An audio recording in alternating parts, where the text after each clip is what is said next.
ayan guys, quick reaction lang tayo kay Tali Bumbum or ating kulot na kamis din talaga ang batang ere. Yung mga smile niya, yung mga halakat niya, yung kakulitan niya, yung kadaldalan niya. Pero feeling ko guys, akala ko dati si Tali talaga yung mas madaldal sa magkapatid.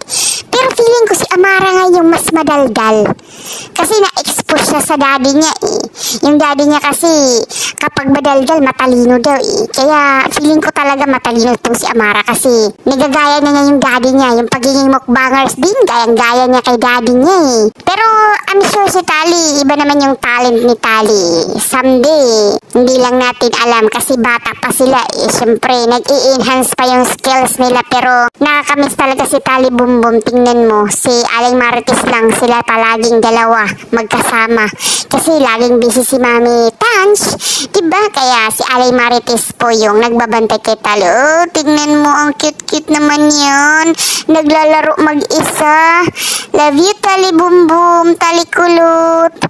Guys, talagang pag wala sila yung mga bata, sila yung naglalaro. Kasi baka nag-aaral na sila Kuya Davi at yung anak ni Miss Army, diba? Oh, kaya wala ka talagang pupuro limahin kay Tali.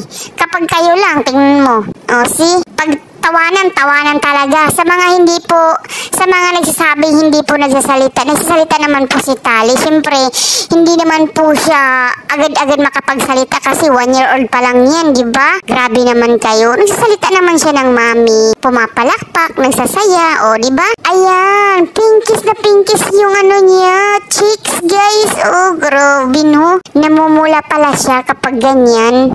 Ayan, tulog na tulog yung ating Little Mermaid. So, yan lang po yung quick reaction natin. Good night, Sleeping Beauty, Tali Kulot. Bye! Love you!